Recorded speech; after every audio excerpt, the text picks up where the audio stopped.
being friendly and being a friend, I think, are two different things. I think there are many whites who act friendly toward Negroes. A fox acts friendly toward the lamb. And usually the fox is the one who ends up with the lamb chop on his plate.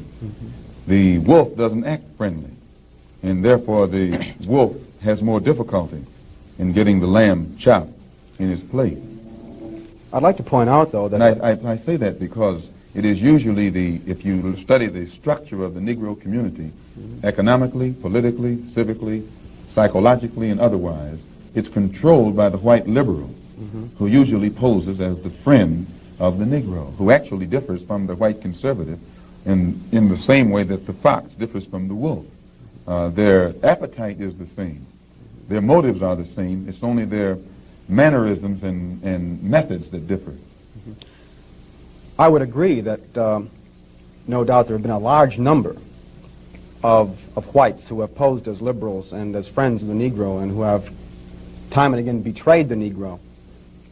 On the other hand, I think one could point to a large number of whites who have struggled for civil rights, for equality, and have got little or nothing out of it, other than quite a few bruises. Give me an example. Well, the large number of white students who have gone into the South, for example, working for SNCC and other organizations. Not working for SNCC or other organizations, but working for the political machines who benefit by the voting efforts of Negroes. Okay, I'll be more specific. I would cite Herbert Hill, for example, as a kind of person who has championed Negro job rights, for example, in New York City and elsewhere. He has fought the political machine. First time I met Herbert Hill personally was when they were picketing to stop the working on the Harlem Hospital in Harlem. Negroes for 10 years had to fight the city to get an annex built on the Harlem Hospital. Because in Harlem we need a hospital more so than anything else. Our people are sick. Plus we do a lot of cutting and shooting of each other, though we profess to be nonviolent. And Herbert Hill brought his forces out and stopped the working on that site. This is the first time I ever saw him. Then when work was brought to a halt on a hospital in Harlem, the same Negroes tried to stop the work at the Downstate Medical Center in Brooklyn, which is predominantly white. They were out there for 3 months during the summer. Couldn't stop anything. And I never saw Herbert Hill out there one time. Now, whenever it takes a stoppage of something that's going to affect man, you find the white liberal absent. But when it involves something that primarily will affect the best interests of black people and black people only, then that white liberal is present. Herbert Hill is the labor secretary for the NAACP.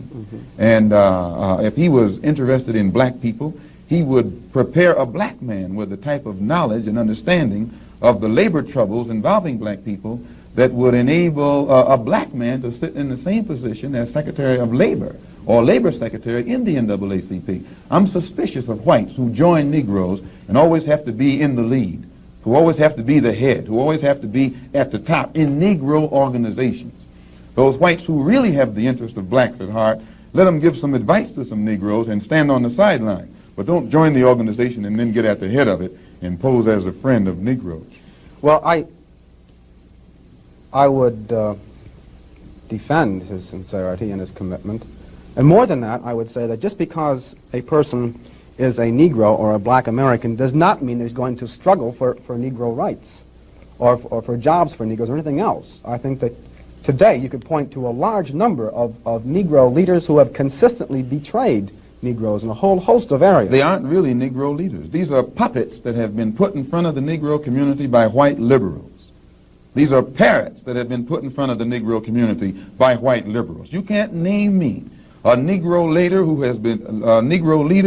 has been betrayed Negroes, who has not been endorsed, sanctioned, subsidized, and supported by the white liberals.